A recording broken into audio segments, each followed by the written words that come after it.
تو اس پر علی ظفر صاحب نے کہا کہ ہم نہیں چاہتے کہ ہم ان سے کوئی ٹائم لیں، ہم چاہتے ہیں کہ آئین کیا کہتا ہے، ہم چاہتے ہیں کہ ہم آئین سے باہر نہ جائیں، آپ ہماری بات سنیں، میرٹ کے اوپر جو جناب فیصلہ کریں گے اس کے مطابق دونوں پارٹیوں کے پاس آپشن ہے، بھلے وہ سپریم کورٹ چلے جائیں، بھلے وہ آپ کے آرڈر پر امپلیمنٹ کریں، تو یہ آپ میرٹ کے اوپر سنیں۔ بہرحال کافی دیر بحث ہوئی، بحث ہونے کے بعد جسٹس عابد عزیز شیخ صاحب کی سربراہی میں کیونکہ 5 رکنی بینچ تھا، وہ اس نتیجے پر پہنچا کہ علی ظفر صاحب اور وزیر اعلیٰ پرویز الہی کی جانب سے وہ فریقین کا جو باہمی ایک کنسنسس ہے وہ نہیں بن پا رہا، اور وہ اس بات پر نہیں آ رہے کہ ہمیں ٹائم دے دیا جائے تو ہم اعتماد کا ووٹ لے لیں گے۔ تو اس پر کیونکہ علی ظفر صاحب کہتے تھے کہ اعتماد کے ووٹ کا کہنا ہی غیر آئینی ہے، کوئی ریزن نہیں تھی ان کے پاس کہنے کی، تو ہم کیوں لیں اعتماد کا ووٹ؟ اس بنیاد پر عدالت نے کہا ٹھیک ہے، ہم یہ جو آپ کا آپس میں جو ایک بات چل رہی تھی کہ دونوں طرف سے بیان آ جائے گا، سٹیٹمنٹ آ جائے گی، تو اس پر ہم نتیجے پر پہنچ گئے کہ یہ اب میرٹ کے اوپر ہو سکتا ہے، اس کے علاوہ جو ہے وہ کوئی حل نہیں ہے، اب آپ میرٹ پہ دلائل شروع کریں۔ بیرسٹر علی ظفر صاحب نے دلائل شروع کر دی۔ علی ظفر صاحب نے شروع کیا کہ کب یہ الیکشن ہوا تھا، 16 اپریل کا، جو جہاں سے وزیر اعلیٰ پرویز جو سابق وزیر اعلیٰ تھے غیر آئینی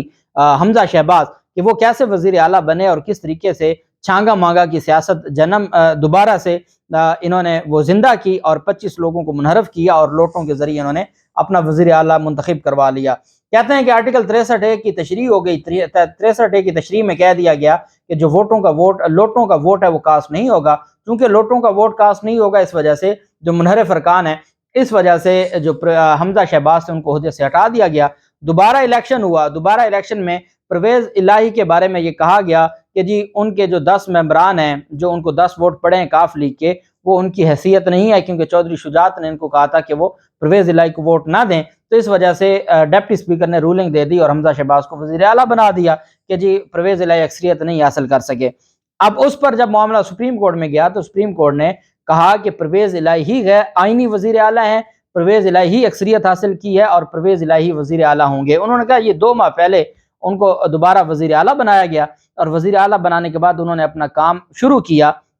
اب اچانک گورنر پنجاب کو جب یہ خیال آتا ہے کہ جی کیوں نہ میں ان سے ووٹ آف کانفیڈنس کا کہوں، تو پھر وہ ووٹ آف کانفیڈنس کی طرف آ جاتے ہیں اور وہ کہتے ہیں جی کہ آپ اعتماد کا ووٹ لیں۔ اس پر علی ظفر صاحب نے کہا ٹائمنگ بڑی اہم ہے، 19 دسمبر کو نوٹیفیکیشن آتا ہے گورنر کا کہ آپ اعتماد کا ووٹ لیں، اور اس سے تقریباً کو آدھے پونے گھنٹے بعد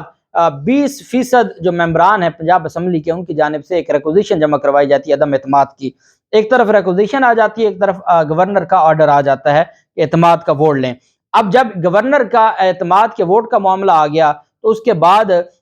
قانون تو یہ کہتا ہے، آئین یہ کہتا ہے کہ جو عدم اعتماد ہے وہ ہمیشہ پریویل کرے گی، عدم اعتماد کی اہمیت زیادہ ہے اور اعتماد کے ووٹ کی اہمیت کم ہے۔ علی ظفر صاحب نے کہا کہ میں اس کی وجہ آپ کو بتاتا ہوں کہ جب اعتماد کا ووٹ لیا جائے گا تو تب اگر گورنر کی جانب سے کہا جاتا ہے کہ اعتماد کا ووٹ لیں اور وہ اعتماد کا ووٹ ہونے سے پہلے پرویز الہی اسمبلی تحلیل کر دیں تو آئین اس کو نہیں روکتا، آئین کہتا ہے ٹھیک ہے وہ کر سکتا ہے، وزیر اعلیٰ کے پاس اختیار ہے۔ لیکن اگر عدم اعتماد آ جائے تو عدم اعتماد جمع ہوتے ہی وہ جب تک ووٹنگ نہیں ہو جاتی تب تک وہ اسمبلی تحلیل نہیں کر سکتا۔ اس کا مطلب یہ ہے کہ عدم اعتماد اوپر ہے، وہ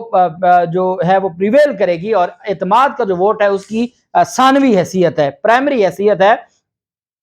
جو عدم اعتماد کی۔ تو اس پر علی ظفر صاحب نے کہا کہ جب عدم اعتماد آ گئی تو اس کے بعد گورنر کو کیا شوق چڑھا تھا کہ وہ اعتماد کے ووٹ کا آ گیا، اور انہوں نے کہا کہ یہاں لاہور ہائی کورٹ نے ان کو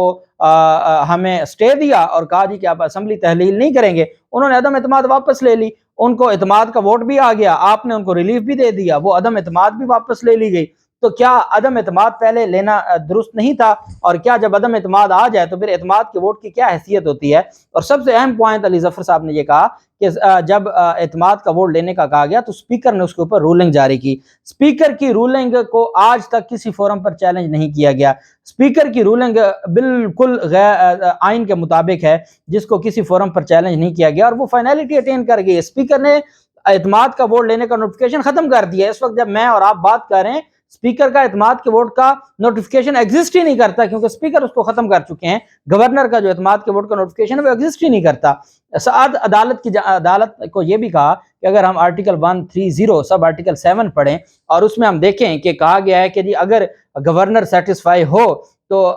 تب وہ لے سکتا ہے۔ تو انہوں نے کہا سیٹسفیکشن کا بھی کوئی کرائٹیریا ہے، یہ نہیں ہو سکتا۔ انہوں نے کہا میں بڑی ایکسٹریم بات کہہ رہا ہوں۔ علی ظفر صاحب نے کہا اس پر عدالت نے کہا نا کہ اگر گورنر کو لگتا ہے کہ جی سیٹسفائی ہے اور وہ کہتے ہیں جی کہ ان کے پاس اکثریت نہیں بچی، تو اکثریت نہیں بچی تو یہ جائیں اعتماد کا ووٹ لیں، تو آپ جا کے اعتماد کا ووٹ لیں۔ تو انہوں نے کہا کہ وہ جو آئین پاکستان نے ریزن دی ہے کہ بھئی آپ کو سیٹسفائی ہونا چاہیے، اور سیٹسفیکشن کی کوئی نہ کوئی گراؤنڈ ہوتی ہے، ریزنیبل گراؤنڈ ہوتی ہے، جو اب انہوں نے گراؤنڈ دی ہے۔ ایک گراؤنڈ میں کہتے ہیں کہ چودھری شجاعت نے کہا ہے جی کہ میرے لوگ جو ہے وہ اعتماد کا ووٹ نہیں دیں گے۔ انہوں نے کہا کہ چودھری شجاعت کی حیثیت ہی ختم کر دی آرٹیکل 63 کی تشریح میں، کہ پارٹی ہیڈ کی حیثیت ہی نہیں ہے۔ علی ظفر صاحب نے کہا کہ آرٹیکل 63 نے چھانگا مانگا سیاست کو جو تشریح ہے اس نے چھانگا مانگا سیاست کو ختم کیا، اور اگر اس طریقے سے پھر گورنر نے اختیارات یہ ویسے ہی ہیں جیسے صدر 58(2)B استعمال کر کے اسمبلیوں کو اور جو وزیر اعلیٰ کو اڑاتے، وزیر اعظم کو اڑاتے تھے، تو انہوں نے کہا کہ یہ تو وہی پھر چھانگا مانگا کی سیاست کو دوبارہ زندہ کرنے والی بات ہے کہ گورنر اس طریقے سے ہر 2 ماہ کے بعد اعتماد کے ووٹ کا کہے گا، آپ بندے خریدیں گے، اور آپ اس طریقے سے پھر جو عدم اعتماد کے وقت جو چھانگا مانگا کو ختم کیا ہے وہ آپ اعتماد کے وقت پھر چھانگا مانگا لے آئیں گے۔ تو پھر سپریم کورٹ جو کنسیپٹ ختم کرنا چاہتی تھی لوٹا بننے کا، منحرف ہونے کا، خرید و فروخت کا، چھانگا مانگا کا، وہ تو پھر ویسے ہی رہے گا۔ تو اس وجہ سے چودھری شجاعت کی جو ڈائریکشن ہے اس کو جب سپریم کورٹ نے اڑا دیا کہ جی پارٹی ہیڈ کی کوئی حیثیت نہیں ہے، تو گورنر کیسے اس پہ ریلائی کرتے ہوئے ریزننگ دے سکتا ہے؟ اور ساتھ انہوں نے کہا کہ جناب اگر میں مثال دوں کہ گورنر کی جانب سے کہا جائے کہ وزیر اعلیٰ شراب پیتا ہے، اس وجہ سے اس کے خلاف اعتماد کا ووٹ ہونا چاہیے، تو انہوں نے کہا کہ یہ بھی کوئی ریزن ہے؟ تو کیا اگر گورنر کچھ بھی کہہ دے ہم آپ کے پاس آئیں گے اور آپ کو کہیں گے جناب کہ یہ جو آئین میں ایک ریزننگ دی گئی ہے یہ اس ریزننگ کے برعکس ہے، اس وجہ سے کیا عدالت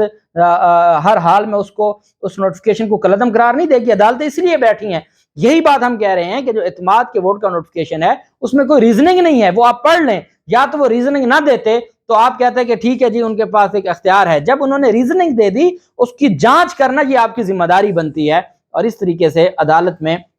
ابھی چونکہ سماعت جاری ہے اور مجھے نہیں لگتا کہ آج یہ کیس وائنڈ اپ ہوگا، یہ کل بھی اس پر ہوگی، آرگومنٹس ہوں گے، ابھی ایڈوکیٹ جنرل پنجاب کی جانب سے بھی آرگومنٹس ہونے ہیں، تو سماعت میں جو وقفے کے بعد کا حوالہ ہے وہ بھی میں آپ کے ساتھ شیئر کروں گا۔ اور بہرحال یہ دونوں صورتیں عدالت پہلے چاہتی تھی کہ ان کو ٹائم دے دیا جائے اور یہ اعتماد کا ووٹ لیں۔ رانا ثناء اللہ نے عدالت میں کھڑے ہو کے کہا ہے اپنے وکلا سے کہ میں اس وقت تک واپس نہیں جاؤں گا جب تک میں پنجاب نہیں حاصل کر سکتا۔ تو یہ اس طرح کے معاملات جتنے یہ کانشیس ہیں، جس طریقے سے یہ معاملات کو دیکھ رہے ہیں، باقی پاکستان تحریک انصاف کی قیادت میں سے کوئی نہیں تھا، نہ جو پرویز الہی کی جماعت کے MP وغیرہ ہیں وہ بھی کوئی بھی نہیں تھے، صرف وکلا تھے، جبکہ نون لیگ اتنی کانشیس ہے کہ وہ PDM اس میں رانا ثناء اللہ، رانا مشہود، عطا تارڑ اور بھی ان کے MPs وہاں پر موجود تھے۔ جو بھی سماعت کا حوالہ ہوگا آپ کے ساتھ شیئر کریں گے۔ اللہ پاک پاکستان کامیاب ناصر ہو۔ بہت شکریہ۔ اللہ حافظ۔ پاکستان زندہ باد۔